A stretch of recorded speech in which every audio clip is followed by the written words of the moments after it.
I made like 100 today, but was hungry and looking real bummy today. You was bony and looking too funny today. I don't care, niggas still make change. Let's go. That's all I fucking hear, cause I got. What's going on, everybody, and welcome back to another episode of the Chatting with Cheeze podcast. I'm your host, Fat Cheeze, and y'all already know the motto: no gimmicks, only the real. This is episode 10. We hit a milestone, y'all. 10 episodes in. It's been fun. I'm having a great time. I appreciate all my supporters. Do not forget to smash the like button on this video. Also, share the content. And also, I need everybody to subscribe to the YouTube channel. We on our way to 100 subscribers. We almost there. So I need y'all to hit that subscribe button so we can get to that 100 and just keep building and building. First, before we get anything started, this is a serious topic. I want to send my condolences out to the family and to the friends of the 3 young men that lost their life yesterday in a fatal car crash on Pennsylvania Avenue. Sad situation. I felt it in my heart that I would come on that I wanted to come on my platform and just acknowledge the situation and send my condolences out to the 3 young men, Isaiah Hazel, Kyrie Jackson, and Anthony Linton. Very, very unfortunate situation that happened. I just want to send my condolences out to the family and the friends of all the young men. Kyrie Jackson was just drafted this past April to the Minnesota Vikings. All 3 young men went to Wise High School. And it's just a very sad situation. I don't want to get too deep into detail, but I felt it on my heart to come on here and just, send my love and send my condolences out to everybody that was affected in the situation that happened yesterday. Sports page. It's not even about sports, but all 3 of these young men played sports. So I felt the need to come on here and just speak on it just a little bit. So if anybody that's connected to them or anything see this, I send my heartfelt condolences out to y'all, the family, and just everybody in general that was affected by the situation. So moving along from that. It's been a lot going on. It felt like I haven't been in front of the camera for a little minute. So I say, you know what, today I'm gonna come and shoot an episode and just give my reaction to a couple of things that's been going on out in the sports world. So let's go ahead and jump right into it. First topic of the day. I know everybody's been paying attention. There's been a lot going on as far as with free agency, trades in the NBA, things of that matter. You got Paul George headed to Philly, Klay Thompson headed to Dallas. But the first topic I wanted to speak on was something that happened last night that I seen.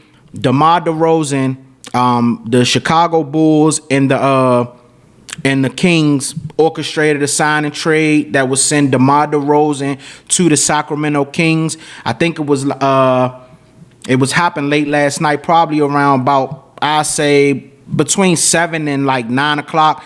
I had seen it came to my phone. So the first topic I wanted to speak on is how DeMar DeRozan will affect the Sacramento Kings. I like the trade. I think Sacramento came into this offseason feeling as though that they had to try to be aggressive. I seen their names attached to a lot of people that were free agents. I seen that they were interested in making a trade for Brandon Ingram. I seen something about them being a team interested in trading for Lauri Markkanen from the Jazz, and they ended up landing on DeMar DeRozan. I like the idea of adding DeMar DeRozan to Sacramento. You pair him up with De'Aaron Fox, who made an All-Star team, had a great year last year. You can see he's got his rhythm in the NBA, and now he's one of those ones. He's a All-Star. He's one of those guys that you know what he's going to give you on a nightly basis. I wouldn't say De'Aaron Fox is a superstar, but I'd say he's an all-star. He's a good player. You pair him up. You pair DeMar DeRozan up with him, and then also with Sabonis, who's a 3-time All-Star. I'm a huge Domantas Sabonis fan.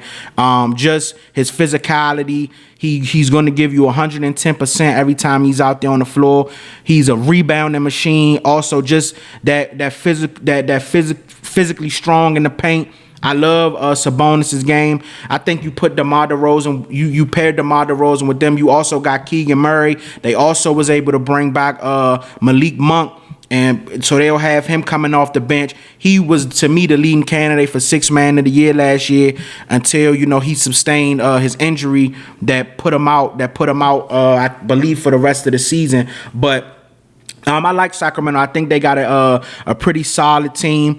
You already know Mike Brown is a solidified coach in this game. You add DeMar DeRozan. He's going to come in. DeMar DeRozan gave you 24 points a game last year. You know what DeMar DeRozan is going to give you on a consistent basis. He can that mid-range. He's the mid-range killer. To me, I would say he's probably, I wouldn't give him the best mid-range shooter in the league, but he's at the top. When you think of guys with elite mid-range games, DeMar DeRozan comes to your mind.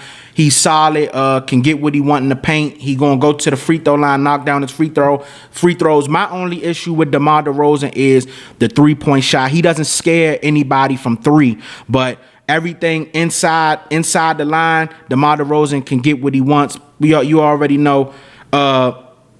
Like I said, he can attack you mid-range. He can get to the cup. He's just one of those guys. He solidified himself in this league. I wouldn't put him on like all-star level right now, but DeMar DeRozan is one of those guys. He's a top guy. He's one of those guys. You know his name. You know what he's gonna give you on a nightly basis. So I like it. Sacramento made the play-in last year. They end up missing the playoffs, but I think if you add DeMar DeRozan to that team, like I said, you pair him with Fox and Sabonis, and they have a nice core. I think Sacramento can make a little bit of noise next year. I don't think they can win a championship, but as far as making maybe about a 5, I would say maybe about a 4 through 8 seed, maybe. I think they'll be better than a play-in team, for sure. But I don't see them. It's still some teams I would put above, but it's quite a few. I would put still right now, even with the addition of DeMar DeRozan, I'm putting Minnesota over them. I would put Phoenix over them. I would put the Pelicans over them with them adding DeJounte Murray. I would put Denver still, just because of that championship. They still have Jokic. Denver lost some key pieces too. I don't think Denver is going to be as good as they have been, but I still will put Denver over them. So I still will put Dallas over them. I'm putting OKC over them. That's 6 teams already right there. So like I said, I would give Sacramento maybe a 5 through 8 seed. I think they could make a little bit of noise, but like I said, I like the addition of DeMar DeRozan. They clearly have been aggressive this offseason, trying to add somebody with the core group that they already have, and they accomplished that. So we'll see heading into next season how everything end up shaking out. But I think Sacramento went to the offseason with a plan. They end up landing somebody. And that's they ended up landing somebody, end up being DeMar DeRozan, and now we wait and see what happens come the season. Moving on to my next topic. So before that, you heard me say we had a lot of moves going on in free agency. Klay Thompson headed to Dallas. Paul George headed to Philly. So this next topic I came up with is Klay Thompson and Paul George impact on their new team. How do I think they would affect their new team? I'm going to start with Klay Thompson in Dallas. I like the move with Klay Thompson in Dallas, but what I feel like with that move, I think a lot of people are more so excited because they thinking of the player that Klay Thompson used to be. When I think of the move, I like the move because I feel like we all know Dallas just went to the NBA Finals. I like the fact that they made a move to get a guy they could add spacing, and when Luka and Kyrie decide to go in and attack the paint, when they get clogged in on, they have somebody that they can kick it out to on a 3, and that's capable of knocking down shots. Now, Klay is capable of knocking down shots. My only thing is, can he do it on a consistent basis? Because we all know, if you've been watching Klay since, those injuries have took a toll on Klay. Anybody that has been watching Klay, there's no way you could say that Klay Thompson is the same guy. He's not the same guy. And I mean, maybe Dallas don't expect him to be the same guy. They just want a little ounce of what he used to be. And like I said, it's all going to depend on what Klay Thompson you get. We know how inconsistent Klay Thompson has been since coming back from those injuries. One game, Klay Thompson might give you 25, 30 points. And then the next game, he can give you 10 points, 7 points. We've seen that. Like I said, the last game everybody remembers from Klay is him going 0 for 10 against Sacramento in that play-in game. So it's going to all depend on what Klay Thompson you get.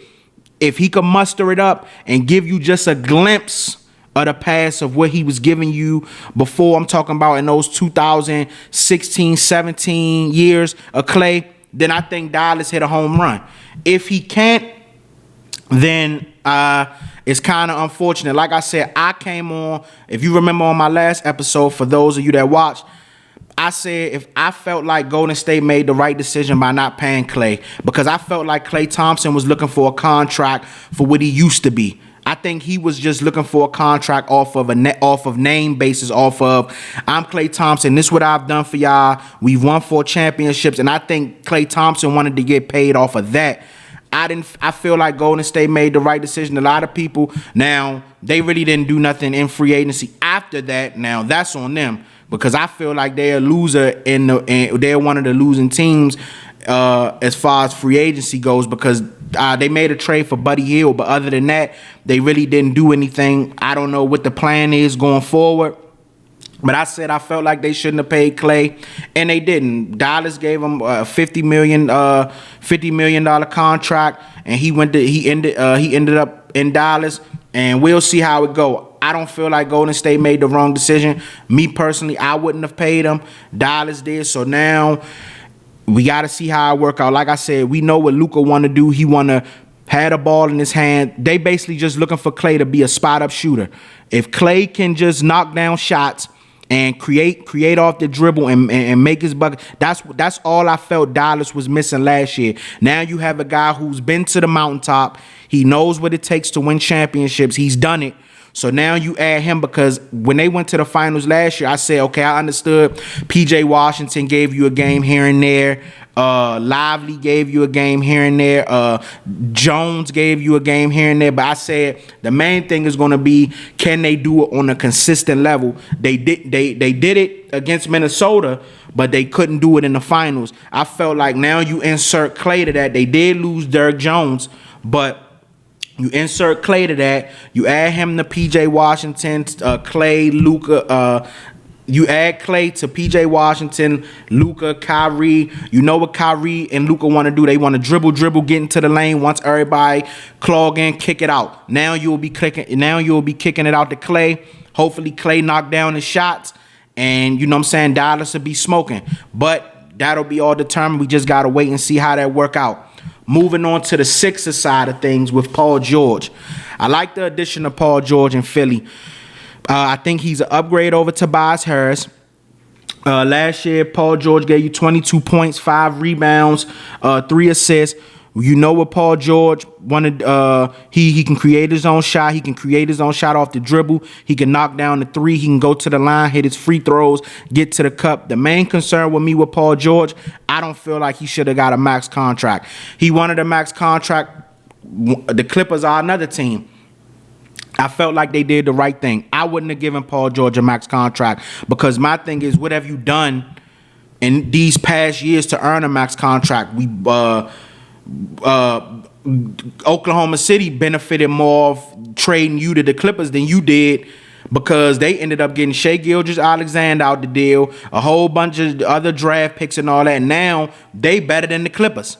You know what I'm saying? I feel like Paul George, he didn't deserve a max. When you went to the Clippers, you didn't accomplish anything. You made 1 Western Conference Finals. You can't stay healthy. It just was an all-around bad experience with the Clippers. I felt like the Clippers made the right decision by not paying them. Philly felt as though they wanted to give him a max contract, and they did. We know what Paul George is. Paul George is known for coming up small in the postseason. He's known for injuries. So we just got to see. Like I said, he's an upgrade over Tobias Harris. He's not going to be the best player on the team. Honestly, he might be a third option at this point, because I'm going to be honest, I'd rather put the ball in Maxey hands before Paul George, and then number one option is going to be Joel Embiid. And the main thing for Philly, and I've been saying this, I don't care what happens with Philly. I don't care what happens. If Joel Embiid cannot stay healthy, it doesn't matter who you pick up. The key to success for Philly is the health of Joel Embiid. Point blank, period, end of discussion. If you can guarantee me Joel Embiid can stay healthy for a long period of time in the season or through a playoff run, then okay, I say the Paul George pickup is great because, like I said, when Paul George is on his game, we know what Paul George is. Paul George is an all-star. You know the type of caliber player Paul George is. But if Joel Embiid can stay healthy, I give Philly a shot. If Joel Embiid is not healthy, then it doesn't matter. I don't care who they pick up if he's not healthy. So we got to wait and see. If I had to pick which deal I like the best for which team, I would say Philly. I like Paul George going to Philly over Klay going to Dallas, only because what I've seen from Klay. I'm not blinded by just the name. I go by what have you done for me lately. And Klay has not been the same player, so we got to wait and see. But if I had to choose which one I like the best, I would say Paul George going to Philly, like I said, because upgrade over Tobias Harris. Paul George is an all-star, and we know when he's on his game the type of player Paul George can be. But we just got to wait and see how that works out. So that takes me on to my next topic, which is basically parlaying off the Philly thing is, what team do I feel is the biggest threat to Boston next year? I did a poll on the podcast page, and I can't remember the numbers. I think it ended up being like 40. I think it ended up being like 40, and 20. I forgot how it went, but it was a 3-team one. It was the Bucks, the Knicks, or the Sixers. So I'm going to just go ahead and give my opinion on who I think will be the biggest threat. Well, I honestly don't. I think I'm going to say threat because I feel like Boston is going to come out the East again next year. Let me just put that out there for all my people that I think Boston is going to come out the East next year. If I had to go for who I think would be the biggest threat, I would go with New York, the Knicks. The reason why I would go with the Knicks is because I like what the Knicks did last year. I think if they didn't have the injury bug that they ended up getting with Julius Randle being out, with Mitchell being hurt, and then they just sustained a whole bunch of injuries through the playoff run. Brunson ended up getting hurt at the tail end. I felt like they would have beaten Indiana, and they would have gone on to eventually lose to Boston. But I think they could have gave Boston a better fight than ultimately Indiana gave them. But I love the addition of Mikal Bridges, and I love the fact that they was able to get OG Anunoby back. And I just think if they could stay healthy, I feel like the Knicks could really give Boston a run for their money next year. I don't think they could beat them, but I think they can give them a run for their money just because the simple fact Jalen Brunson had an amazing year last year. Let's see if he could turn it around and do the same thing again and continue on his uphill climb that he was on this year.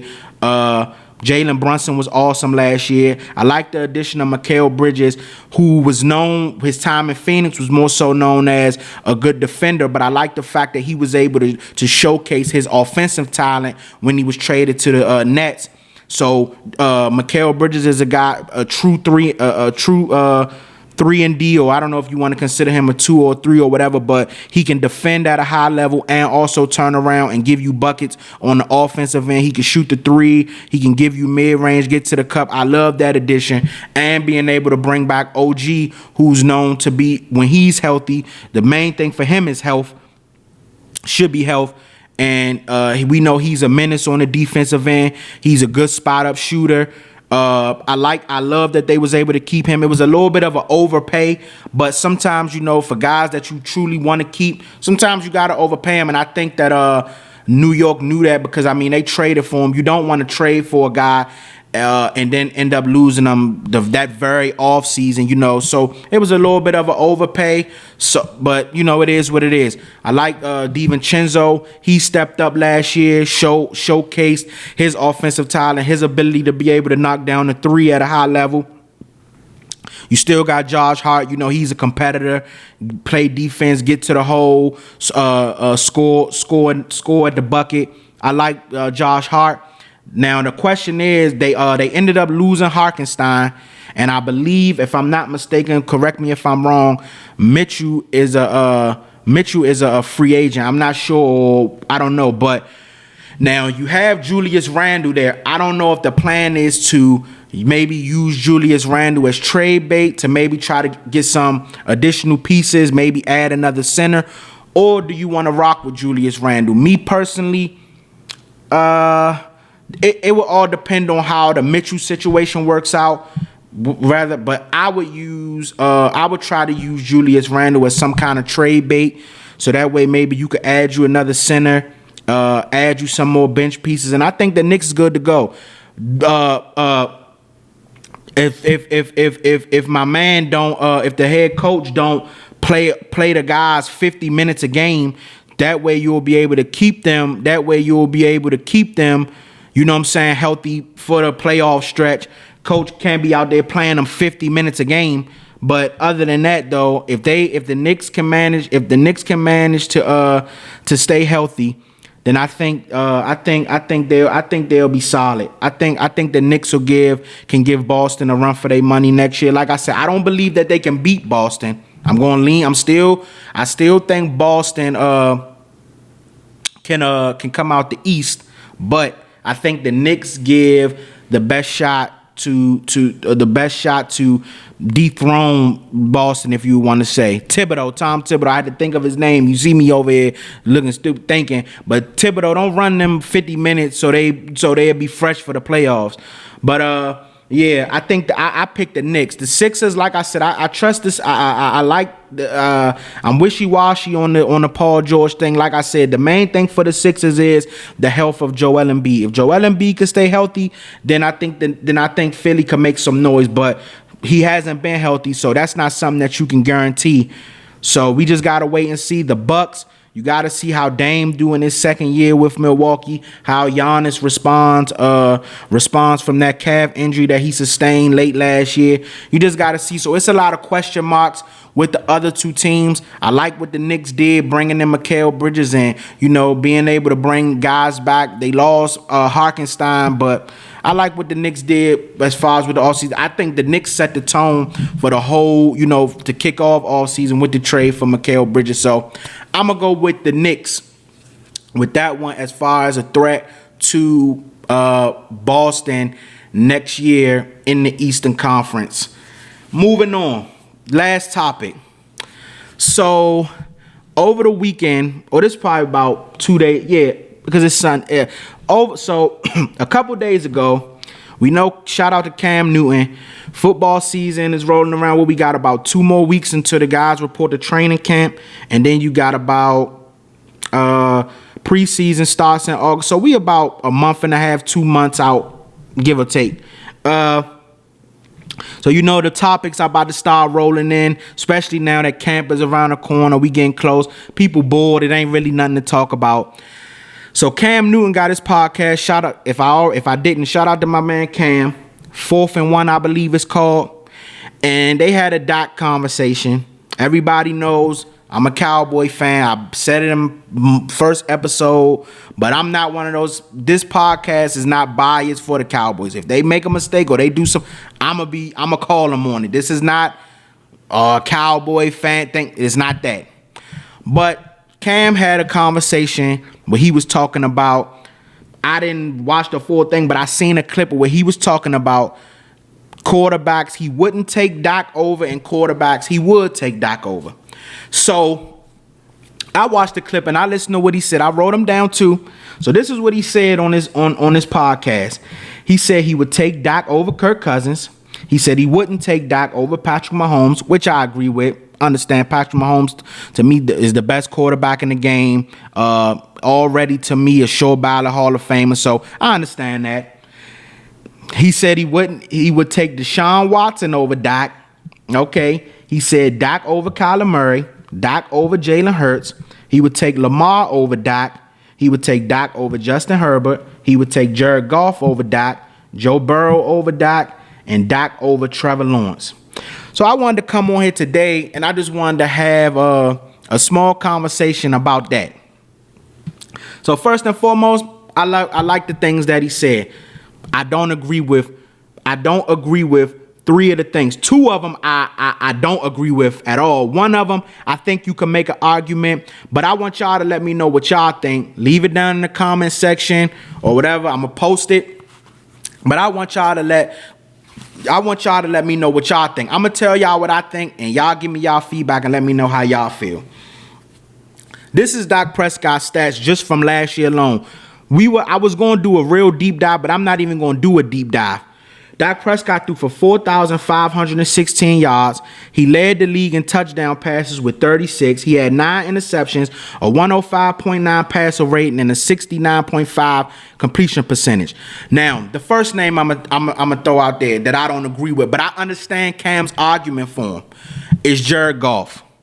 Jared Goff's stats last year was 4,575 yards, which is a great year, 30 touchdowns, 12 interceptions, 97.9 passer rating, 67.3 completion percentage. Now, I can understand the argument for Jared Goff because of last year.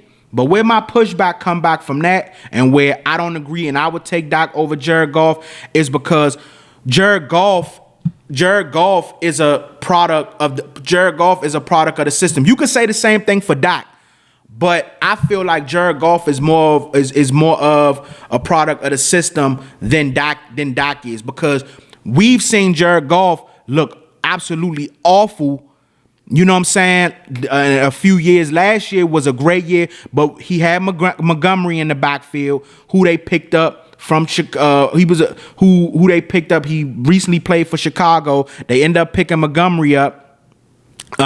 He had a good year last year. They end up drafting my man from I wanted us to draft him, Gibbs. They end up drafting him from went to Georgia Tech but transferred to Alabama. They took him. A lot of people were shocked that they ended up even taking him, you know what I'm saying, that early, because you know the thing that they got with running backs going on nowadays. They end up taking him I think with a top 15 pick or something like that. Jahmyr Gibbs, he had a great year last year. They drafted Sam Laporta, who was one of the best tight ends in the game last year. They also, you already know, St. Brown. St. Brown. They end up getting Williams back from suspension. So let's not act like Jared Goff ain't have weapons. Jared Goff had weapons.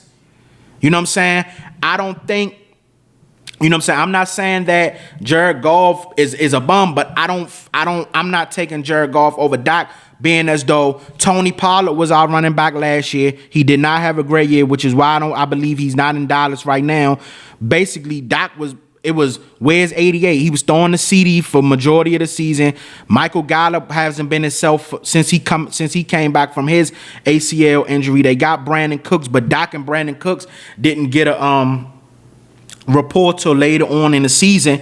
You know what I'm saying? But if you compare the weapons from last year, Jared Goff weapons compared to Dak's was better to me. Now I want y'all to tell me if I'm wrong. So I'm taking Dak over Jared Goff. If you replace the two, I feel like if you replace Dak and put him in Detroit and put Jared Goff in Dallas, I believe Detroit would have been able to do the same thing that they did last year. That's just my opinion. I could be wrong. You know, I guess it's a popular thing nowadays to hate on Dak. So, you know, people not going to agree, but that's my opinion. But if your argument is you would prefer Jared Goff, I don't think I could really argue with you with Jared Goff. So if you say you'll take Jared Goff over Dak, I can't argue that. But I can argue with you with this next one. There's no way in the world he's wrong. I'm taking Deshaun Watson over Dak. Deshaun Watson has been robbing Cleveland since he got traded to Cleveland after his situation happened with with the sexual assault and everything.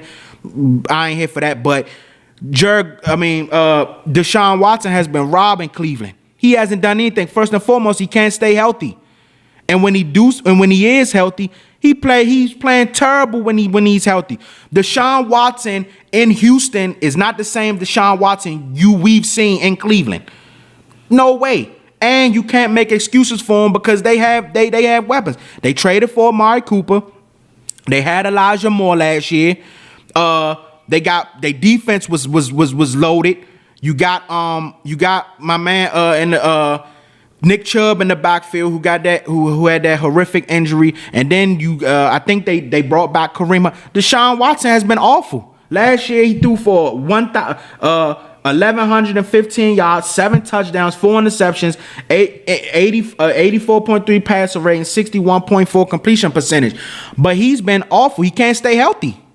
So I'm trying to figure out in what world have you been watching Dak and watching Deshaun Watson and still would say you will take Deshaun Watson over Dak? How? In what world? Where do you get that from? He's been terrible since he's been in Cleveland. Houston made off by trading him to Cleveland, and now they ended up with a better quarterback. There's no way in the world right now anybody gonna tell me that they wouldn't take C.J. Stroud over Deshaun Watson. Come on now, but you telling me that you'll still take him over Dak? Stop it. I can't agree with you on that one, Cam. That's another pushback I got for you. So right now I'm taking Dak over Goff, and I'm taking Dak over Deshaun. This is my last one. And I know I'm gonna have a lot of people up in arms about this one. And I want y'all to comment and tell me if I'm wrong or not. But this is my question. And I typed this in the comment section off my regular page, and it got a lot of reactions. But I want y'all to give me y'all reactions, and I'm gonna post this video too. My question is, the last one I got pushed back for is Lamar Jackson, and I know a lot of people gonna look around like, this dude don't know what he talking about. But let me ask you a true question, and I want you to get off the Dak hating train. And I don't like that. That's cool. I know it's cool for everybody to be off that, but honestly, I want you to ask yourself realistically, what does Lamar Jackson do better than Dak Prescott besides scramble? And before we get any deeper, I love Lamar Jackson. I'm a huge Lamar Jackson fan. I don't want people to think this me hating on Lamar Jackson. This not. I love Lamar. But realistically, honestly speaking, what does Lamar Jackson do better than Dak Prescott besides scramble? What does he do? And I had people saying, oh, well, Lamar don't have the weapons Dak had. Lamar has had Mark Andrews, one of the best tight ends in the game with him, I think, since he's been in the league. They've drafted, I don't know 100% about Bateman, if Bateman was a first or second rounder, but regardless, they've drafted three wide receivers within the first 2 rounds the past years, and you mean to tell me all of them are trash? So they drafted before even Bateman, I think they drafted Hollywood Brown. Hollywood Brown was a first round pick. They drafted Bateman. I don't remember right now off the top of my head, was Bateman the first or second round pick, but he was one of the top wide receivers coming out in this draft. And they just drafted Zay Flowers last year. So you mean to tell Zay Flowers had a pretty decent rookie year, but you mean to tell me that all 2 of them guys, they brought in OBJ last year. OBJ, I feel like, is a little bit over the hill, but they brought him in. But you mean to tell me that all them guys they just no good? Or is it that because of the inability for Lamar to be able to throw the football, that makes them no good? No wide receiver that ever hits free agency, a top wide receiver, you never hear them consider Baltimore because they know Baltimore is a run-heavy offense. He has a top head coach and Jim Harbaugh. People, you got to think that too. But honestly, every single time what can you say? Dak and Lamar have the same playoff record. I mean, I think Dak may have 1 more loss than Lamar, but Lamar has a bad playoff record as well. Every single time we see Lamar in the playoffs, it's the same thing. You take away his legs, they lose. Every single time he's been in the playoff, they've been a top seed that's 2 years in a row we've seen that. The first time they lost to Tennessee. The second time was just this past year. They lost to Kansas City. So I'm trying to figure out in what world, other than scrambling, realistically, what does Lamar Jackson do better than Dak Prescott? That's what I want to know. What do we do? What do we do realistically? Okay, his numbers last year. 3,678 passing yards, 24 touchdowns, 7 interceptions, a 102.7 passer rating, 67.2 completion percentage. But he had 821 rush yards and 5 rushing touchdowns. That's what everybody look at. Now, granted, I understand he's a weapon with his feet. You know what I'm saying? He's a weapon. Anytime he steps on the field, he's a weapon because what he's able to do with his feet. But at the end of the day, when you play the quarterback position, it's more than about what you can do for your feet, with your feet. Does he make his wide receivers better? I don't think so. We've seen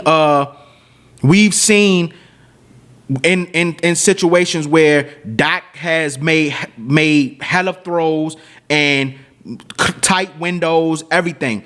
I'm saying that Lamar, I don't feel like Lamar doesn't elevate his wide receivers because of his inability to throw the football. And maybe that's just me. And like I said, I'm not hating on him, but I want people to tell me in what way, other than scrambling, what does he do that's better than Dak? They robbed Dak of the MVP last year. They gave it to Lamar, and the only reason they gave it to Lamar is because they went on the road and punished San Francisco, and then they went on the streak after that. But in what world and in what way can you say realistically he does anything other than scramble better than Dak? And it's not me taking up for Dak. I know Dak got his woes. People want to bring up the playoffs. It's a team sport. Dak not the only one out there. Defense playing terrible. Dak played terrible. Okay. But like I said, we've seen Lamar go out there and they've been number 1 seeds. This is the second time we've seen them go out there as the number 1 seed and end up going home. Because why? Because his inability to throw the football. So that's what I want people to tell me. People call me crazy. I'm taking Dak over Lamar. Call me crazy. It is what it is. People may not like it, but I want y'all to leave y'all thoughts in the comments. People gonna throw out the 2 MVPs. Oh, but he got 2. Okay, I know people gonna use, oh yeah, but he got 2 MVPs. Okay, and he got 2 MVPs because of what? His ability of what he's able to do with his feet. He don't got them MVPs off what he doing with his arm. Now tell me if I'm tripping. That's all I want somebody to tell me. So like I said, y'all comment below. Tell me what y'all think. Tell me if I'm tripping. But I'm taking Dak over Jared Goff, Deshaun Watson, and I'm taking him over Lamar. Now I don't have an argument for Patrick Mahomes, of course. I don't have an argument of Joe Burrow, and I don't have an argument over Patrick Mahomes. I don't have an argument over Joe Burrow with what Cam said. But those are 3. I think those. Well, Jared Goff is questionable. I'm taking him over Deshaun Watson, and I'm taking him over Lamar. I don't see how people could just, when you bring up Lamar, people can just be like, oh no, it's automatically Lamar. How? You gotta actually dive in and tell me why. What makes Lamar a better quarterback than Dak Prescott other than scrambling? I don't see it. Point blank period. Call me crazy. I don't see it. I'm taking Dak. But that's it, y'all. That's it for today. Just wanted to come in, touch on a couple of topics. I love y'all. I appreciate all my supporters. Do not forget to like and share the content. Also, do not forget to subscribe to the YouTube channel. Y'all already know the motto. No gimmicks, only the real. I see y'all next time.